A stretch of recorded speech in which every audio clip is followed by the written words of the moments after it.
하나님의 사랑과 은총이 넘치시길 축원합니다. 오늘 5월 12일입니다. 오늘 말씀은 불평불만에 대한 문제점의 마지막 시간입니다.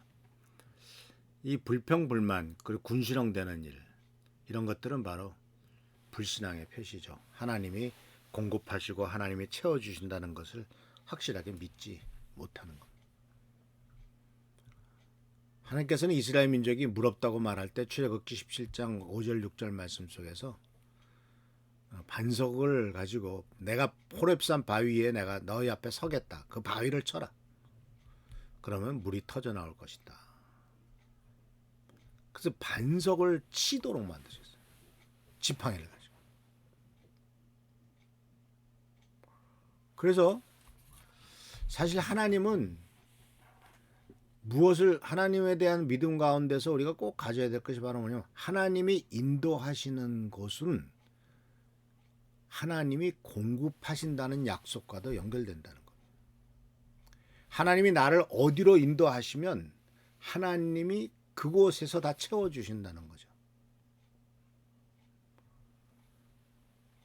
그래서 사실 이스라엘 민족을 보면은 하나님은 밤에는 불기둥으로 낮에는 구름기둥으로 인도하셨단 말입니다.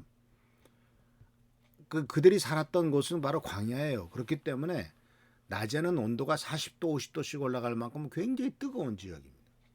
그래서 구름기둥으로 그늘을 만들어 주셨어요. 또 밤에는 영하로 떨어져요. 얼어 죽습니다. 그렇기 때문에 밤에는 불기둥으로 그들을 따뜻하게 데펴 주셨습니다.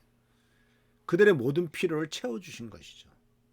그리고 그 구름기둥은 햇빛을 막아줄 뿐만 아니라 이스라엘 민족의 가는 방향성을 또 인도하셨죠. 구름기둥이 멈춰 있으면은 앉아 있고, 그리고 그것이 일어나면은 준비해서 또 떠나고. 그래서 하나님께서는 이렇게 인도하시고 공급하시는 분이시란 것을 이스라엘 민족 속에서 얘기를 하죠. 불평불만 속에서도 여전히 인간이 필요한 먹을 것은 공급하시죠. 얼마나 많은 사람들이 하나님 앞에 불평불만합니까? 그렇다고 하나님의 햇빛을 차단해버리고 비를 안 내리십니까? 또 공기에서 산소를 끊어버리십니까? 그렇지 않아요. 근데 문제는 우리가 숨 쉴 때 산소 걱정 하나 하고 마실 때 물 마실 거 걱정 안 하고 물 잘 마시고 또 햇빛을 통해서 따뜻한 날씨와 또는 또 아주 그 봄 되면은 햇빛을 통해서 따뜻해지고 또한 모든 실록이 그렇게 파릇파릇 이런 그렇게 변화되는 이 모든 일들에 대해서 사실 별로 감사를 표시할 줄 몰라요. 바위에서 물이 나와도 별로 감사를 표시 않았을 가능성이 커요. 그렇기 때문에 여기서 어떤 문제가 생기냐면 하나님의 놀라운 축복과 응답을 받았어도 놓치는 것이 있어요. 응답을 받으면 내가 필요한 그것을 받았다고 기뻐하기는 수준에 있어서는 안 되고 인도하고 채우시는 하나님에게 더 좋은 태도를 가지고 다가가고 더욱 가까이 다가갈 수 있는 그 축복을 놓치고 말았다는 것입니다. 그래서 사실 이 반석을 쳐서 물에 나오게 했을 때 이제 성경 말씀에 특히 신약 성경에 보면 이 반석은 굉장히 중요한 의미를 띠고 있죠. 사도 바울은 고린도전서 10장에서 고린도서에서는 이제 이스라엘 민족이 홍해를 건넌 것은 침례를 받은 상징이라고 표현하고 있고요. 고린도전서 10장 4절에서는 다 같은 영적인 물을 마셨습니다. 이제 반석을 쳐서 물이 나왔을 때 이것을 설명하는 거죠. 다 같은 영적인 물을 마셨습니다. 조상들은 그들의 동반자인 영적인 반석에서 나오는 물을 마신 것입니다. 그런데 이 반석은 그리스도였습니다. 그러니까 반석을 쳐서 깨뜨렸어요.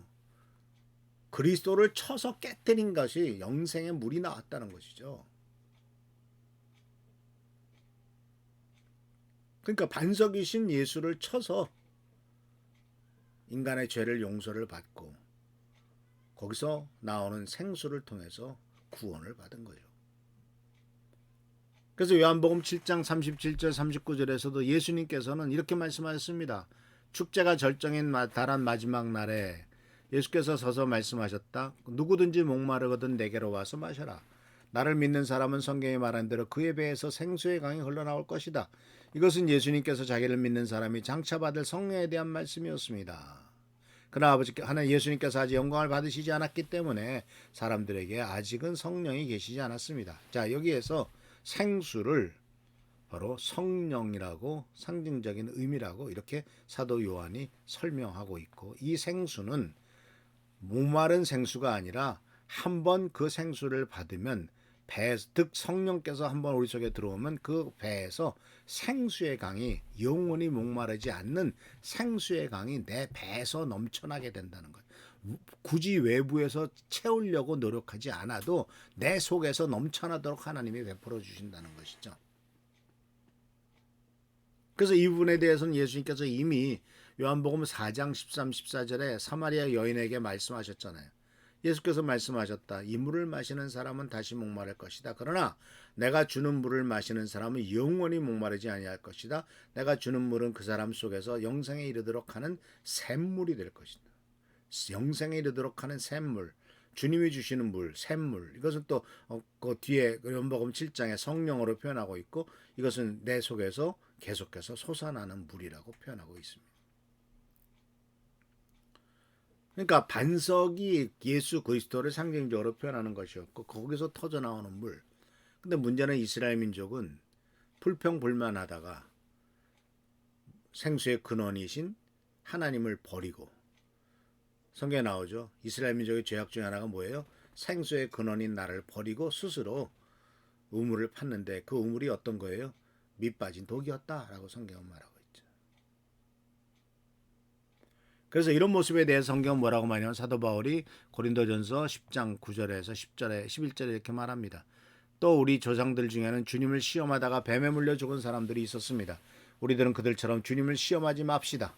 조상들 중에는 불평을 늘어놓다가 멸망시키는 천사에게 멸망 사람들도 있습니다. 그러니 여러분은 불평하지 마십시오. 이 모든 일들은 우리 조상들에게 본보기 일어나는 일이며 세상의 종말이 다가오는 시대에 살고 있는 우리에게 경고를 위해서 기록되었습니다. 여러분 불평하지 말래요. 주님을 시험하지 말래요. 결과는 멸망이고 결국은 뱀에 물려 죽는 끔찍한 고통스러운 일을 당하게 된다라는 사실입니다. 그래서 사랑하는 성도 여러분, 우리들은 매일매일 하나님께서 주시는 축복과 은혜 가운데 살아가고 그것을 의지해야 됩니다. 하나님께서 채워주시는 것은, 또 하나님께서 어떤 것을 주실지는 우리는 사실 몰라요.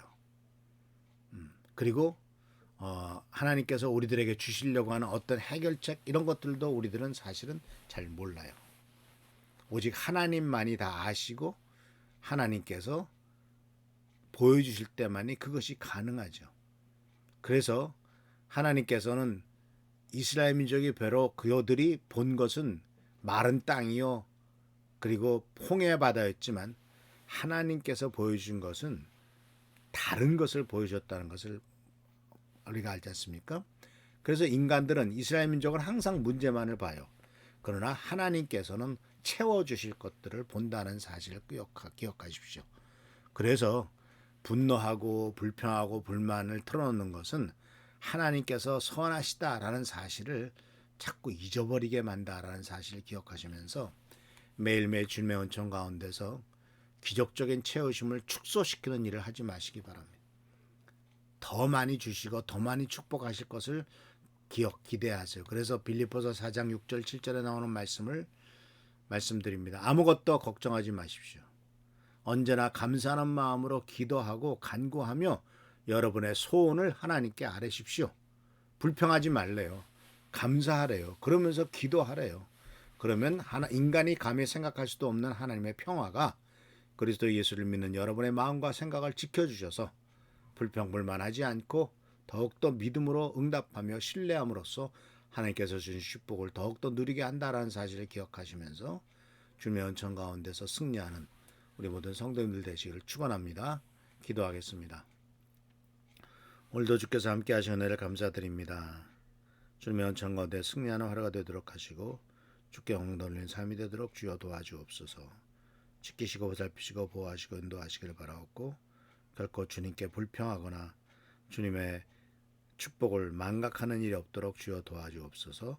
주께 감사하고 예수 그리스도의 이름으로 축복하며 간절히 기도하옵나이다. 아멘.